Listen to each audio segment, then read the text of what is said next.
የምስራች በአሜሪካ በካናዳ እንዲሁም በሌሎች አገር በተለይ በአሜሪካና በካናዳ መናኸሪያ የሚባል አፕ መጥቶላችኋል። እዚህ ጋር በኦሬንጅ ከለር አስቀምጥላችኋለሁ። አፑ በአንድሮይድ ወይም በአይፎን አውርዳችሁ መጠቀም ትችላላችሁ። በነፃ ነው። በነገራችን ላይ በነፃ ነው የምታወርዱት። መናኸሪያ አፕ በውስጡ ብዙ የሚገርሙ ነገሮች ይዟል። ለምሳሌ ሬንት ድሮ በየግርግዳው በየሬስቶራንቱ እየሄድን ነው አይደል? የተለጠፈ ያልተለጠፈ ሚከራይ ቤት ታጣለው ምናምን የሚባለው ነገር ይቀራል ማለት ነው። ሲምፕል ሬንታል አፓርትመንት ሊሆን ይችላል፣ ሃውስ ይችላል፣ የተለያየ ነገር የቢዝነስም ሊሆን ይችላል። ሬንታል ገብታችሁ ውስጥ ላይ የፈለጋችሁበት ሀገር ባላችሁበት ሀገር ካናዳ ከሆነ ካናዳ፣ አሜሪካ ከሆነ ዲሲ ከሆነ ዲሲ፣ አትላንታ ከሆነ አትላንታ፣ ቴክሳስ ከሆነ ቴክሳስ በየስቴቱ ላይ ትጽፉና ይዘረግፍላችኋል። ይሄ ማለት ሬንታል ነው፣ የቤት ወይም የአፓርትመንት ሊሆን ይችላል። ስለዚህ አቀለልላችሁ ማለት ነው።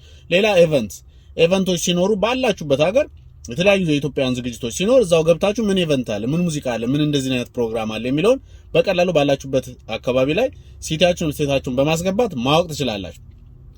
ስራዎች ስራ በፈለጋችሁት አይነት ስራ እዛው ገብታችሁ በመጻፍ ምን ስራ አለ፣ ክፍት የስራ ቦታ ሰው ከመጠየቅ ትገቡና ምን አይነት ስራ አለ የሚለውን በቀላሉ መናኸሪያ አስገራሚ ነው።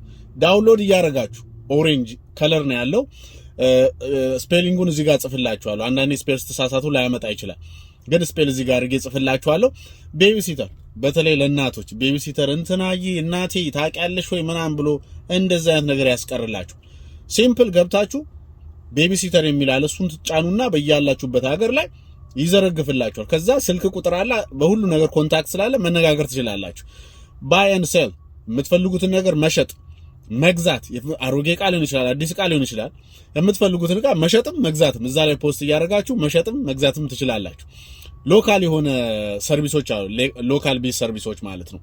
የተለያዩ በውስጡ ብዙ ነገሮች የያዙ ነው አፑ። አሜሪካና ካናዳ ሌሎችም ሀገሮች ይሰራል። በጣም ፈንክሽናል የሆነ ነው። በተለይ አሜሪካና ካናዳ ነፃ ነው። አውርዱና በፈለጋችሁት አይነት መጠቀም ትችላላችሁ። አንድሮይድም ላይ ይሰራል፣ አይፎንም ላይ ይሰራል። እዚቹ እንደምታዩት ስፔሊንጉን ጽፍላችኋለሁ። ስፔሊንጉ የመናኸሪያ የሚለው በእንግሊዘኛ ማለት የእንግሊዘኛ አማርኛ ማለት ነው የተጻፈውና እሱ ላይ ገብታችሁ እንዴት ስፔል እንደሚል ስትሳሳቱ ስለማያመጣው አረግላችኋለሁ። ሊንኩንም አያይዝላችኋለሁ። አውርዱት፣ አሁኑኑ ተጠቀሙ፣ አውርዱ። እንዴት እንደሰራላችሁ እንዴት እንደተጠቀማችሁ ደግሞ በሌላ ቪዲዮ እናወራለን። እንቀጥላለን። ስለመናኸሪያ ኦሬንጅ ከለር ነው። ይመቻችሁ። መልካም ጊዜ